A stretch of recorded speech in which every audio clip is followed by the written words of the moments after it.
Hey guys, Boris here, bringing you another VOD review. Today we'll be jumping in game with Mr. Wasian Iverson, and big congratulations to him for finally sealing his contract and joining TFT Academy. For some observant users who might note this little button up here indicating the TFT Academy overlay, which is going to become wide public use very soon. Now, we are playing Gwen's Gifts Encounters, therefore we can expect quite a high item tempo. And we checked the void, we saw that we have Iron Carapace, therefore potentially considering playing around this Kog'Maw as well, which...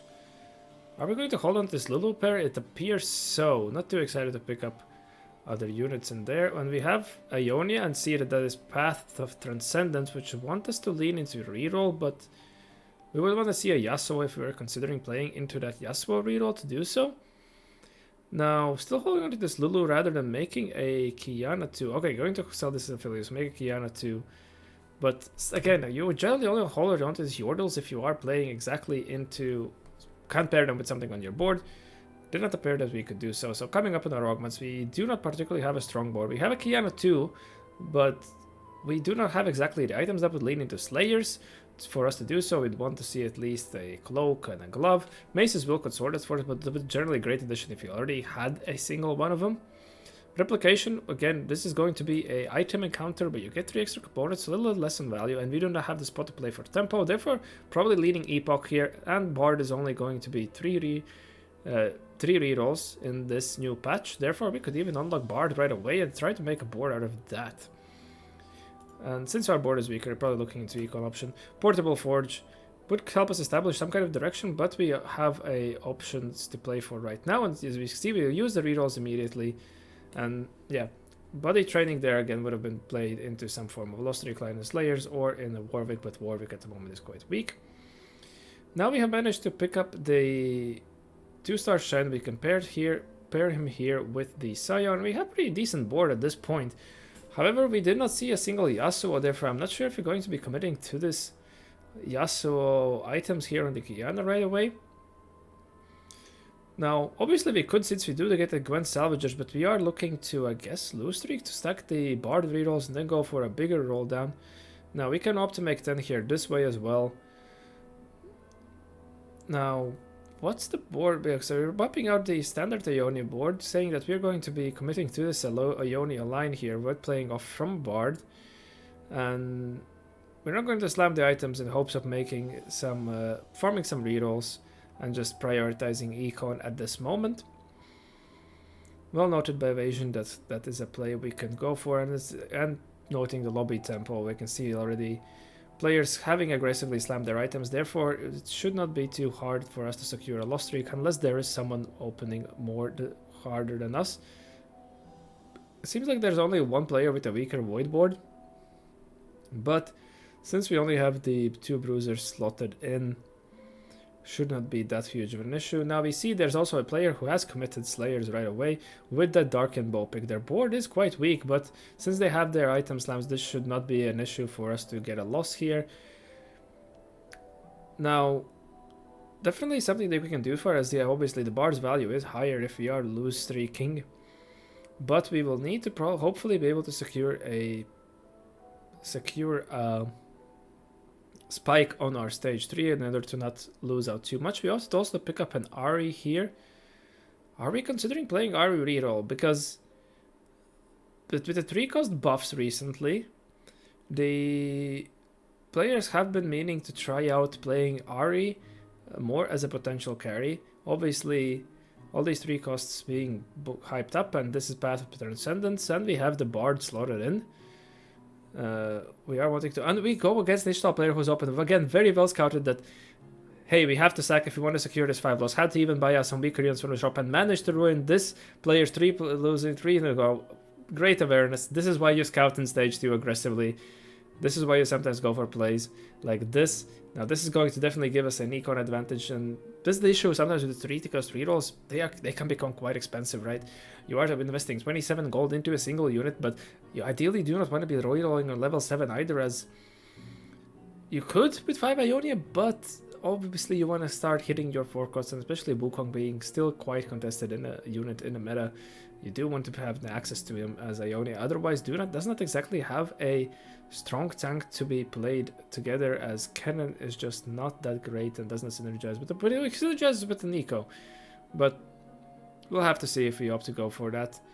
Obviously, Wukong seems to be a preferred option all the way. Now, we still have committed to this loss streak, but would want to... for Ahri, we're generally looking probably for some kind of ramp items. We do get the rod here, which is quite nice for us. It's going to transition perhaps into some kind of damage item. And now we could try to look to commit our items, able to pick up an Ahri pair. Already Xin Zhao in as well, so we're able to slot in Ionia without having to play the weaker form of a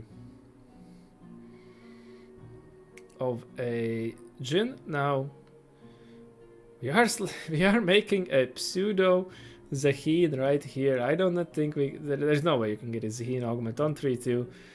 Therefore, but since we know that we're going to get Gwen's gifts, now we're going to use this. And for Ahri, we do want something to enable her to ramp, as she is a ramp champion. Therefore, you do want some extra frontline. Now, Damify would kind of reset our econ, but we have these two bruiser, and it's a good option we could consider. Healing orbs receive a little bit of buffs, but still a little bit weaker on our item side. And lineup, Ionia has the potential to run quite a few frontline units, therefore you could consider that as a little bit of an extra stats, but definitely not too excited for either of these options. We probably would want to be hunting some form of perhaps even an item augment in this slot. Now, not sure what we'll be leading to. Big Friend. Now, this has buffed to give you a Giants build, which would give us a component. Stand United would make us have to flex out of this Ionia quite heavily. And teaming up would... We have the econ at the moment. We're not too concerned, I believe. Probably want to be testing out this Big Friend, as we do get a extra component, and which should significantly increase this item augment's power. And so we're going to position, and we are still playing from a 6 loss. I want to see at which point we opt to try to go for a roll, as playing for 10 loss here at from 66 HP is going to be quite scary unless we're able to hard spike on something like 4-1 or 4-2. Going to be picking up another loss against a Shadow Isles player. Now, we find that Nico, I doubt that we might hold on to this Bard pair, but I highly doubt he's going to be our final board. Also able to unlock Kennen from this. Now, it will be interesting to see if we also see a Kennen 3 come out, as I believe the innate synergy obviously was created as a potential for you to reroll Ahri together with this Kennen. But the Wukong just being such a great tank in forming his passive with leaving the statue behind, that has been overlooked quite a bit in the current set at point. Completing an 8 loss, and this would be the point where we want to consider spiking. Now for items, we perhaps are looking for some more damage items. We're playing around with another sword. Now this is going to complete as a Shojin, but what other options do we exactly have? Pick up an RE2 here. Interesting to see how we can play it. Yeah, so we're going for trying to get a spike here. Able to pick up the Kennen too. Also high roll Yunara, but we don't exactly have items for a Yunara pair. Okay. Did not find a single Wukong, unfortunately. So going to... I did not feel it our Kennen, but we still have the 3-item Xin Zhao with some questionable, let's say, itemization, but hey, he's able to fall down the front line a little bit for us and get this Ahri ramping. So the play here was we rolled on 3-5 in order to hopefully end this round with a double win. Cost us quite a lot of gold, but we are at 7 Ahris, which is an amazing spot for us. If we are able to, we make 20 here. 30 would have been the greater option here. We're going to transition items on Kennen, obviously, as he's going to be a little bit stronger. Now, this is the thing from the lose streak spot, right? If you can secure 2 wins here, we're now somewhat comfortable at 43 HP. We do not have to panic on 4-1. We can make our way to 4-2, but we are playing a reroll, so I might also send it since we are so close. But it generally gives us the HP leverage that we need, as if you are generally not this close, it's very tough to be playing a 3-cost reroll from behind. Do get a rod here that we could transition into something like a JG with the goods. Gibbs going to go for a roll down here and hopefully fit the Ahri3. Able to do so, but still at 24 gold and no Wukong in sight. Are we going to opt to remake these items? Going to go for an Archangels instead. Synergizes with the Ahri scaling ability, but I am still a little bit worried about our front line. I'm going to slam a Stoneblade here, which is going to unlock us a Skarner. Are we going to play for around a Skarner instead? Also holding on to the Senna and did not manage to find many cannon copies, therefore not going to go for a cannon up on our third augment. Reinforcement could just gift us a potential Wukong. We have given up on the Ionaris as well, do not have the Ionara pair. Duo-Q is an interesting, it's generally decent augment in this Ionia line if you are playing the standard way of going fast 9, as you can use so many 5 costs. I know your enemy would give us a little bit of extra damage, but I believe we are a little bit poorer, as we definitely have to 4-5 this, but playing with a double econ augment would make our cap quite low. But I believe our item situation is alright-ish if we are able to remake some of these items. Interested to see what Wasian takes. Again, not the easiest of the augment choices to be considered. So we're playing around still with this bronze for life. We are not going to... It's really hard to string together a bronze for life board for us at this point. So we are going to opt to pass up on the reinforcement, go and fall for Duo-Q, and we get 2 more swords. Not exactly what we wanted to see, I believe. With level last second also, and we are level 8, a single gold, and had to sell our all but 1-5 cost. We high rolled an Orn here, which hopefully was able to print us some form of an artifact and provide us a little bit of an extra front line, and we are positioned in this interesting way. So finally going to remake the items that we have, but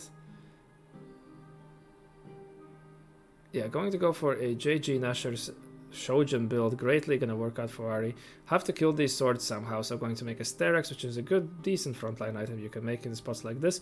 Bramble with the Declaw, well spotted, also the Protector's Vow to get the Orn casting a little bit better. Generally, it would be perhaps a little bit stronger on this cannon if you are going for a full tankiness, but with the extra HP scaling from the defensive items, Sterex is fine here, and as a standalone item, Protector's Vow is just going to be better. Getting your units casting as quite a lot, obviously a lot of units power budget is within his ability to cast,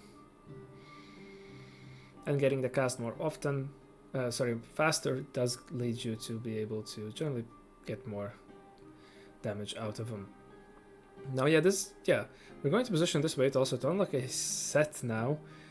And yeah, we can just transition afterwards the Gunblade and the GS onto the set up against a Ishtal board, which seems to have to cash out, but I did not see a Brock on their board yet, so perhaps got delayed. But obviously we griefed them. Therefore they were playing from a time spot, and it looks like we have managed to send them fast 8th with the way we made our board. So now we're going to play around some mini game with the big friend positioning, able to get big friend on our whole team, and also get the set to reset fast by being a solo frontliner.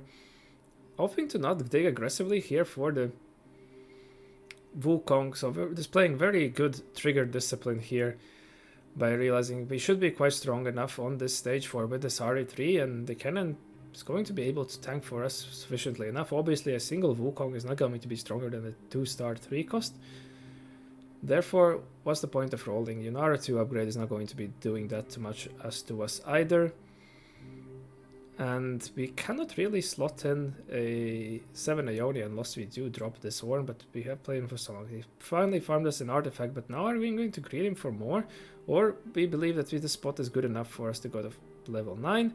I think we should be able to just go 9 here. Now, opting to not to put the Wit's End onto the Ahri. Instead going to go for on set. I'm not exactly sure how good it is on set, but perhaps it can be quite decent, just giving a little bit of extra AP. And Ahri wants to ramp, while this is more of a spam casting augment artifact.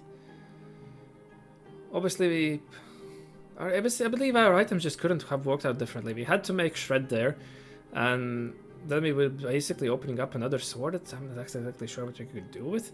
Also, we're holding onto these Garen pairs to be able to play around a potential Silas Obviously, Silas now requiring only a 2-star guarantee to be sold. All these players that can splash in Arcanist and we can also splash in Defender are going to be wanting to go for that Silas. Now, lose to this Kaisa board here, snap our streak, but we have managed to make up quite a lot of ground and able to get this 2-star set in. Now, we still have not managed to unlock the Silas, but we opted to sell our Yunara. She just simply wasn't doing that much, but now we have this floating Ahri that I'm not exactly sure what we're going to do with. Now, with this duo, we should be quite good. Our only worry is in the form of frontline, but thankfully we have the big friends providing our team a little bit more durability. And now that we managed to find a Wukong, we are playing for this 4 defender variation, which again is quite neat. Gonna go sort our anti-heal here, as that's the last remaining utility we really need. Now, still hunting for the Silas, but I'm not exactly sure if we are... Sorry about that. If we are happy about having the single-star Jarvan on our board. Going to opt to remake items here, just sort out them a little bit better and make some Silas items here, as we are believing to be quite close. Now, are we going to be looking to unlock, hold on to this 2-star Ornn? Does seem so. If you have him in shop, you have to take him, I suppose. And also, if you just get some kind of whatever artifact, we can just toss that on the Ornn for the extra HP. You do a Sniper's Focus. Now, that could be something that we could be interested in posting on Ahri. And yeah, the Shojin, well, not the greatest, it's going to be a decent item for the Silas once we hopefully get to him. Still playing a little bit greedily here. But going up against a Volley 2, a Kaisa 2, but we are able to just melt their frontline. This damage from this Ahri is quite good, and now she's just ramping and able to also get down their Kaisa in the backline. Definitely can see that power hiding into this Ahri, but how we're going to opt to cap out this board now? Because since we are playing 6 Ionia.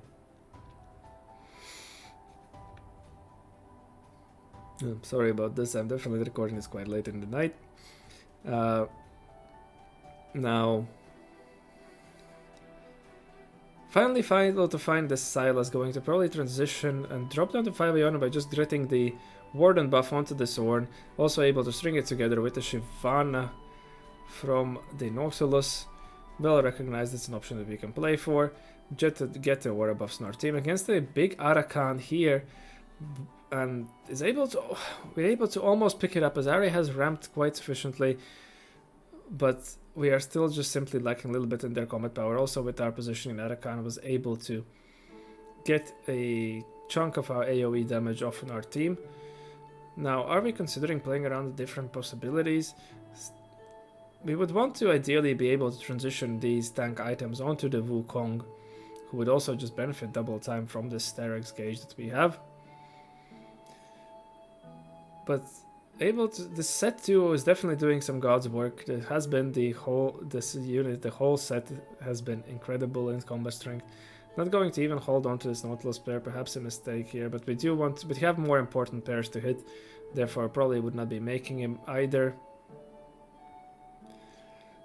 Scouting the way to position and also carrying along this Shen to get the bruiser buff. Yeah, we do want to be away from their main carries, as we do want to be on the weak side and able to maximize the sniper's focus value.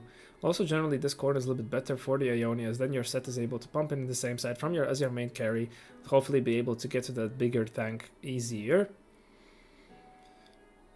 Also nice to note how this positioning has enabled us to frontline the 2-star sets without much issues. Form the third artifact, maybe Darkened Staff.